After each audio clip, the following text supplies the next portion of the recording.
Sir आज एक listing हो रही है ब्लू स्टोन ज्वेलरी की, इस पर राय दें सर। जी, ब्लू स्टोन ज्वेलरी और इशू मुश्किल से बना था 2.25 गुना।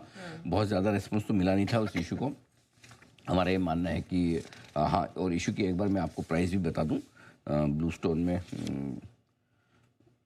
517 रुपये की इशू प्राइस थी। और यहाँ पर हमारी राय सिंपल सी ये है कि इशू प्राइस के आसपास ही लिस्ट होना चाहिए।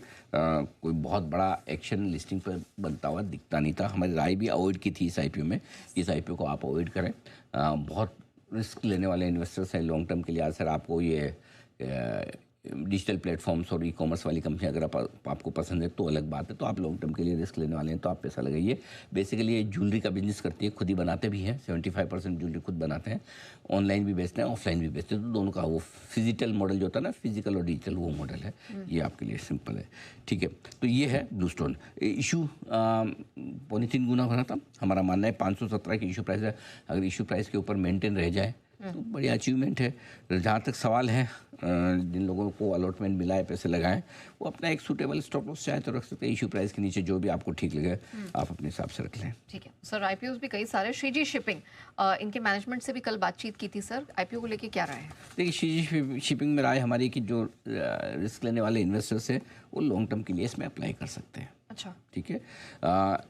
बिजनेस मॉडल अच्छा है, लेकिन स्केलेबिलिटी कितनी होगी, आगे बिजनेस कितना बढ़ा पाएंगे, ये देखना होगा। वैल्यूएशंस रीजनेबल है, ना बहुत अट्रैक्टिव है ना बहुत महंगा। ऐसे में कुछ चीज़ें जो अच्छी है इस कंपनी के बारे में वो बता दूँ। प्रोमोटर्स एक्सपीरियंस जो है कई जनरेशन से इस बिजनेस में है। मार्केट लीडर है, जो वो बता रहे हैं कि 70-80% मार्केट शेयर इनके पास, और ये इस स्पेस की लिस्ट होने वाली इकलौती कंपनी होगी।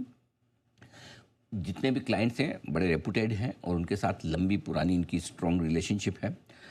ऑपरेशनली कंपनी अच्छा परफॉर्म कर रही है, पॉजिटिव कैश फ्लो है कंपनी के पास में, प्रॉफिटेबल है कंपनी, लगातार 3 सालों के जो हमारे पास रिकॉर्ड है, और ऑलमोस्ट डेट फ्री भी है, ज़्यादा ऐसा कर्ज भी नहीं है। और इशू के बाद भी प्रमोटर की होल्डिंग 90% रहती है, स्किन इन द गेम। तो कई सारी चीज़ें अच्छी है इस कंपनी के बारे में, पॉजिटिव है।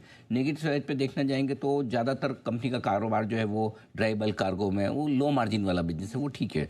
बड़े मार्जिन वाले बिजनेस होते तो बड़े प्लेयर ही आ जाते हैं, वो भी बात है। एक ही चिंता से इस कंपनी को लेकर है कि पिछले 2 सालों में रेवेन्यू घटा है, टॉप लाइन। नो डाउट उन्होंने प्रॉफिट बढ़ाया है, मार्जिन इंप्रूव किए, तो आगे स्केलेबिलिटी एक क्वेश्चन है कि ग्रोथ कहाँ से आएगी, कैसे आएगी, वो वाली बात है।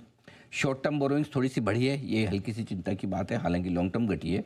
कार्गो हैंडल वॉल्यूम भी लगभग फ्लैट है, 11.5 से 13 के आसपास में MTPA रहे, तो वो ज़्यादा उसमें ग्रोथ नहीं होती दिख रही है।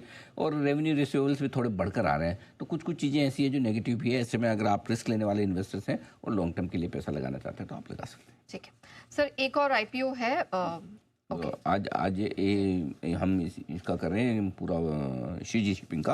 और आज की एक लिस्टिंग डन। ठीक है, चलिए तो हम इस पे फोकस करेंगे। लेकिन आइए, इस बीच प्री ओपनिंग सेशन के रेट्स हो गए सेटल।